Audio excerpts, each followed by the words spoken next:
Oke, lanjut saja ceritanya.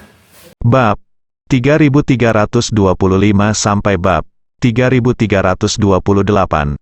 Kami tahu pola ini itu adalah ras alien yang telah dilenyapkan oleh penekan iblis pada saat itu. Seluruh ras alien dimusnahkan, dan mereka semua dimusnahkan.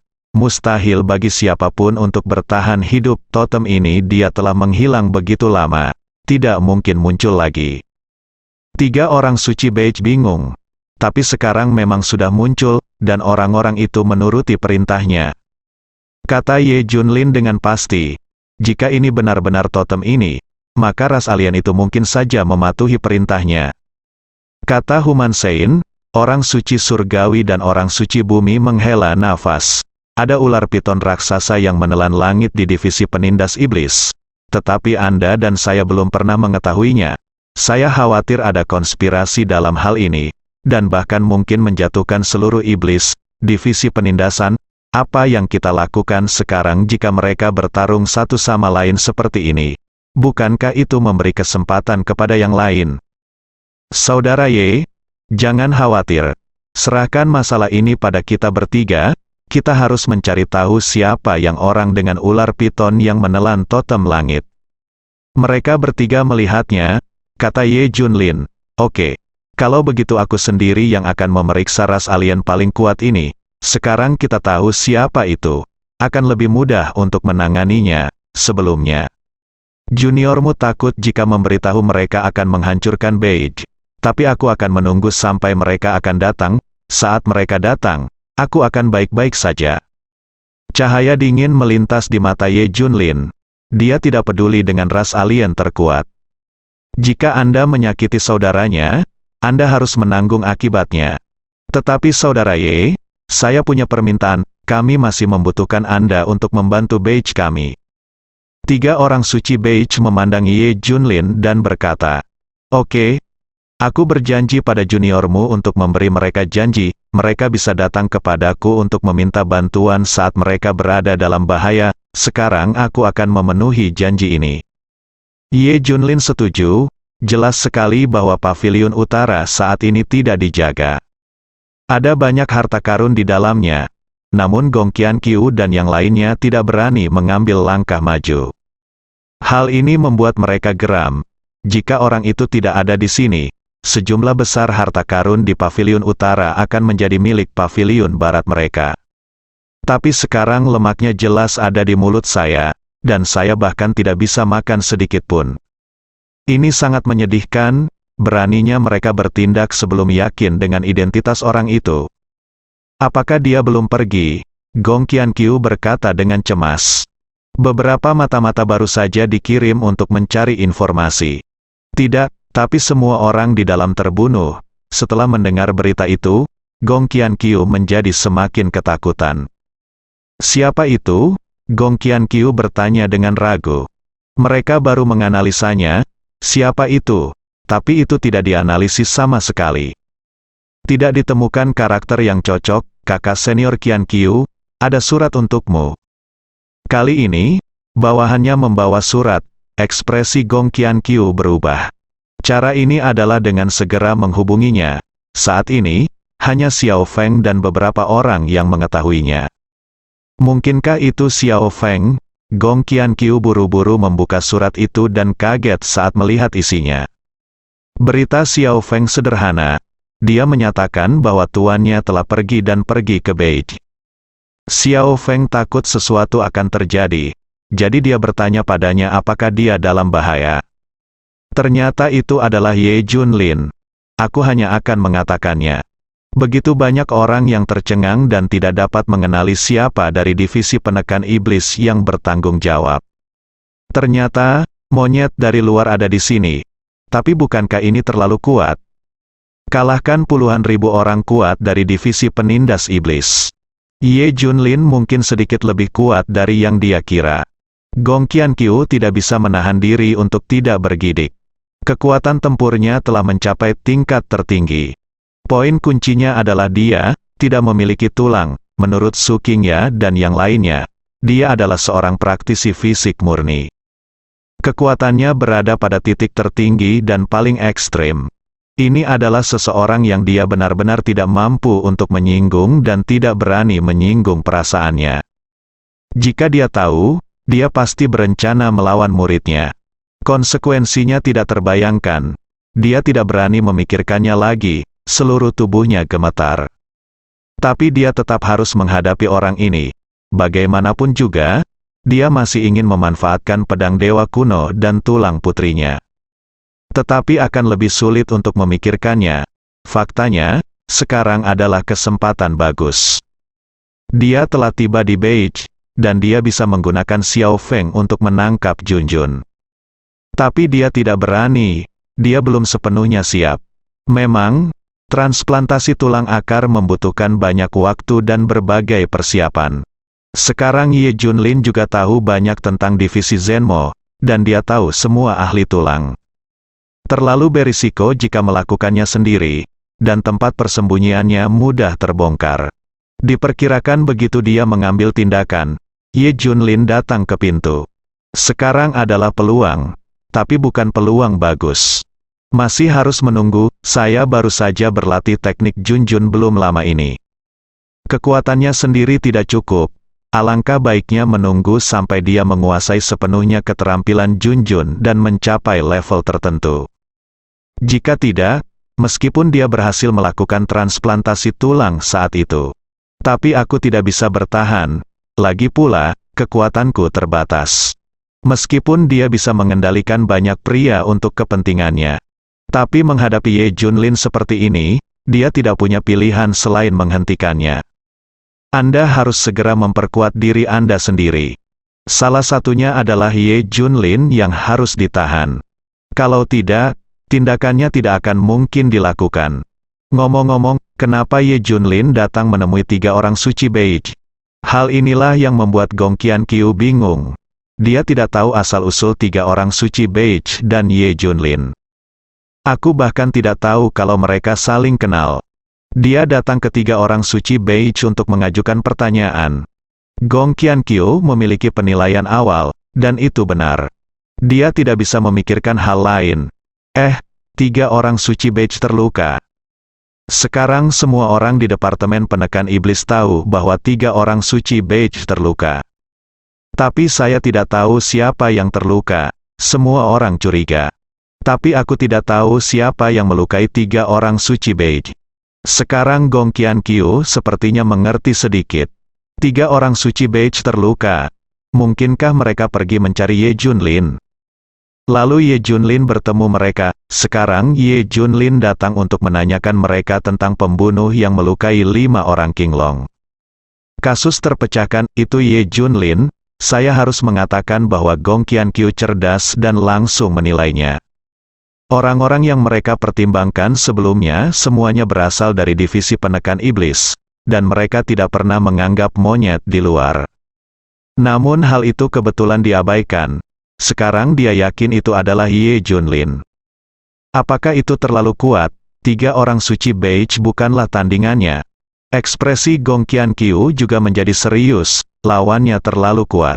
Untungnya, dia mengatur rencana Xiao Feng, dan sekarang Ye Junlin sangat mempercayai Xiao Feng. Kalau tidak, dia tidak akan punya peluang sedikit pun. Sepertinya perlu ditata dengan baik, untuk memiliki kesempatan. Namun hal lain yang membuatnya bahagia adalah tulang akar dari 5 orang Qinglong yang ditransplantasikan cukup kuat. Itu pasti akan membuat Ye Junlin meminum sepoci. Saat ini, orang-orang dari Paviliun Barat datang satu demi satu.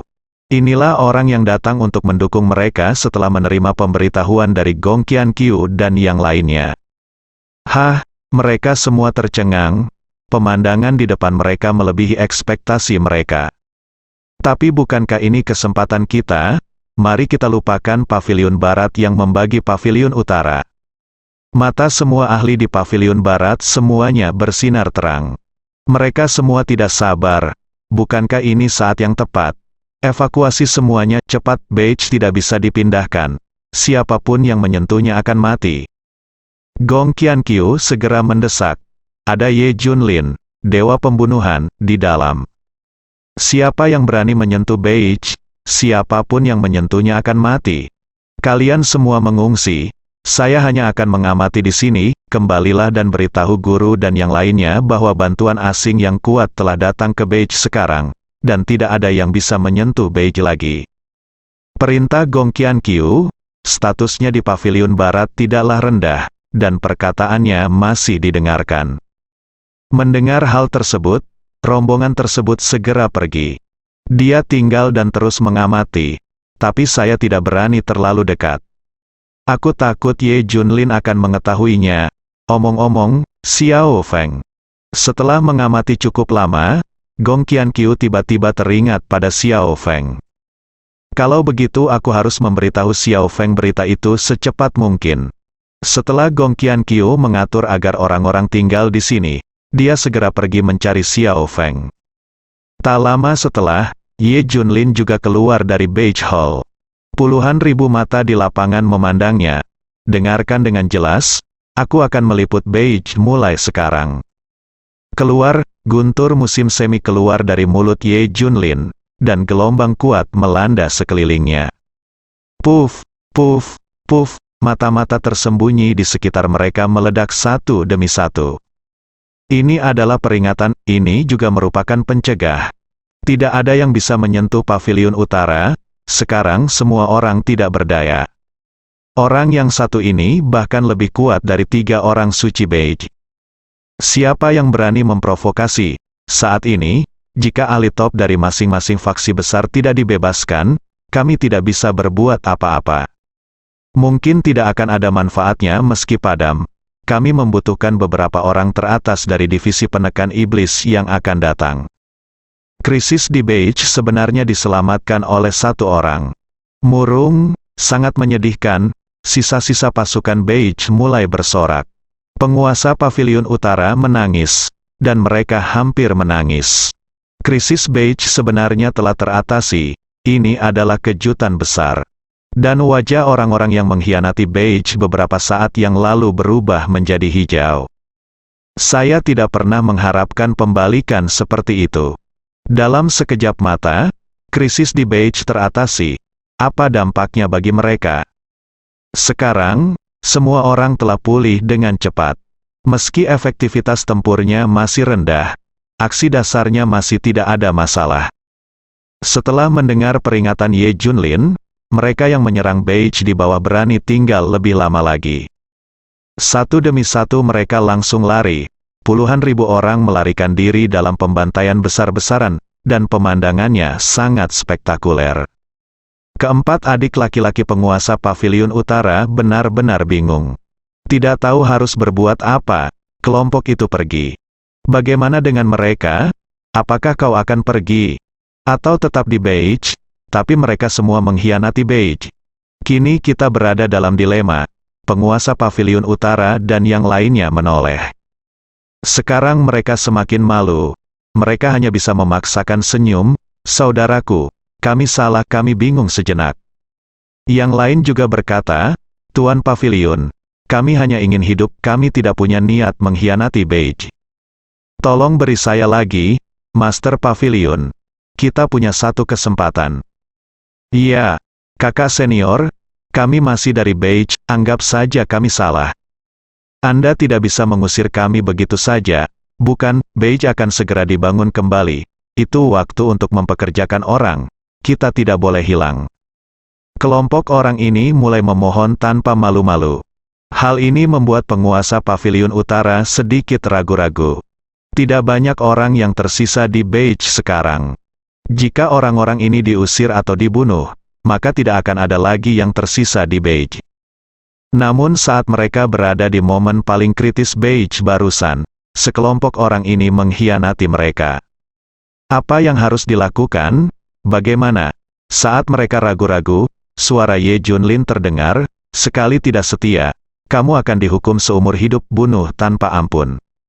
Suara Ye Junlin sepertinya membangunkan penguasa Paviliun Utara. Kanan, saat seperti ini, kenapa kamu begitu ragu? Bagaimanapun, itu harus dibangun kembali. Apakah tidak mungkin meninggalkan mereka? Selain itu, mereka masih merupakan sekelompok orang dengan niat berbeda. Jika nanti terjadi krisis di Beige, mereka akan tetap berkhianat. Bunuh mereka, perintah penguasa Paviliun Utara. Para pengkhianat ini segera tenggelam di dalamnya. Awalnya semua orang belum banyak pulih, dan Ye Junlin bertanggung jawab. Kelompok pengkhianat ini tidak berani melawan sama sekali. Tidak butuh waktu lama bagi mereka untuk musnah seluruhnya. Semua pengkhianat dieksekusi. Paviliun Utara juga akan dibangun kembali.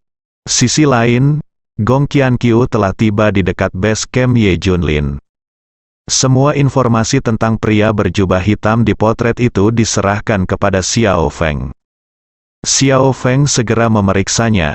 Setelah saya kembali ke Paviliun Barat, saya segera menanyakan keberadaan pria berjubah hitam itu kepada senior saya, dan segera membawanya kepada Anda.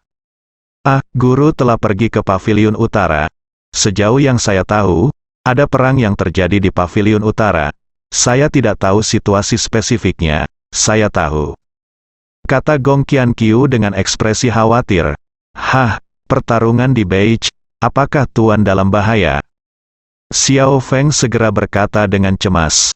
Gong Qianqiu meliriknya dan berkata dengan nada menghina di dalam hatinya. Apakah dia masih perlu mengkhawatirkanmu? Betapa tidak percaya diri kamu pada tuanmu. Kekuatan tempur tuanmu luar biasa. Divisi penindas iblis mengeluarkan satu faksi, dan tidak ada seorang pun yang menjadi lawannya. Dia tidak kalah berbahayanya dengan ras alien terkuat ini. Apakah dia masih perlu kamu khawatirkan? Jelas tidak, tuannya sangat kuat, kekhawatiranmu tidak perlu. Kata Gong Qianqiu, itu benar, tuan sangat kuat, siapa yang akan menjadi lawannya? Dia memegang informasi tentang ras alien terkuat dan tidak bisa menahan diri untuk tidak berkata. Guru akan sangat senang melihat ini ketika dia datang. Qianqiu, terima kasih, Gong. Qianqiu tiba-tiba teringat sesuatu. Dia langsung bertanya, ngomong-ngomong, guru sudah pergi. Apakah orang lain tahu beritanya? Xiao Feng menggelengkan kepalanya. Saya tidak tahu apakah orang lain tahu. Lalu kakak muda Junjun, Tuan, bukankah kamu membawanya pergi? Mata Gong Qianqiu menjadi panas. Tidak. Saudari muda Junjun tetap di sini. Gong Qianqiu bertepuk tangan, itu buruk. Saya mendengar bahwa seseorang tahu tentang guru pergi ke Beige. Jika seseorang memiliki niat jahat dan menyerang saudari muda Junjun, maka itu akan merepotkan. Benarkah itu tidak mungkin? Tidak ada yang terjadi pada kakak muda Junjun. Qianqiu, aku akan pergi menemui kakak muda dulu, kamu pergi dulu. Xiao Feng menjadi cemas setelah diingatkan seperti ini. Saya segera pergi untuk melihat apakah terjadi sesuatu pada Junjun. Oke, cepat pergi, Xiao Feng bergegas pergi. Namun, Gong Qianqiu tidak pergi, melainkan diam-diam mengikuti Xiao Feng. Sekarang setelah Ye Junlin pergi, ini adalah kesempatan bagus untuknya. Tentu saja, dia tidak akan berani mentransplantasikan tulang akar Junjun. Ini adalah peluang, tapi bukan peluang besar, tidak cukup untuk bertindak. Tapi baginya, ada satu hal lagi yang bisa dia lakukan, yaitu mencari tahu struktur dan lingkungan base camp Ye Junlin. Hanya dengan mengetahui diri sendiri dan musuh Anda dapat bertarung tanpa bahaya. Cari tahu segala sesuatu tentang tempat ini, termasuk tempat menginap Junjun, tempat menginap Ye Junlin, dan berbagai fasilitas yang ada di lingkungannya. Nyaman tentang cara masuk, atau cara melarikan diri. Cara masuk dan keluar dalam waktu sesingkat-singkatnya. Mempersiapkan tindakan di masa depan. Saya harus mengatakan bahwa Gong Qianqiu solid dalam setiap langkah yang diambilnya. Bersiaplah terlebih dahulu, kalau tidak, dia tidak akan berhasil dengan mudah. Hanya saja Xiao Feng tidak tahu apa-apa, yang ada di pikiranku hanyalah Junjun. Gong Qianqiu mengikutinya. Dia juga tahu bahwa Ye Junlin sangat kuat dan sengaja menyembunyikan auranya agar tidak mengungkapkan petunjuk apapun. Jika tidak, Ye Junlin pasti akan terekspos. Xiao Feng segera mendatangi tempat di mana Junjun berlatih dan mundur. Tempat ini sebenarnya sangat sulit ditemukan. Kecuali Ye Junlin dan Li Ziran, hanya sedikit orang yang datang. Gong Qianqiu beruntung bisa mengikuti Xiao Feng. Kalau tidak, saat dia datang ke tempat ini, Junjun pun tidak akan ditemukan. Belum lagi menghindari Ye Junlin. Saya mencatat sementara lokasi Junjun. Kemudian mengetahui bahwa Junjun baik-baik saja. Xiao Feng pergi ke tempat lain, tetapi Gong Qianqiu tetap mengikutinya sepanjang jalan. Setelah hampir setengah lingkaran mengelilingi base camp, kami sampai di beberapa tempat tersembunyi. Akhirnya Xiao Feng datang ke tempat tinggal Ye Junlin. Dia tidak pernah pergi, mungkin menunggu sampai Ye Junlin kembali. Bukankah ini pedang dewa kuno? Mata Gong Qianqiu berbinar tajam ketika dia melihat Shen Jie dengan santai mengesampingkannya. Semua orang menjadi gila. Ye Junlin adalah satu-satunya orang yang tidak menganggap serius bencana ilahi ini. Orang-orang di divisi penekan iblis menjadi gila memikirkan bencana ilahi Ye Junlin. Dia tidak pernah menyangka Ye Junlin akan begitu percaya diri. Aku pergi ke Beige dan bahkan tidak membawa pedang suci kuno. Inilah seberapa yakin Anda dengan kekuatan Anda sendiri. Ini adalah pemborosan sumber daya alam, bersambung.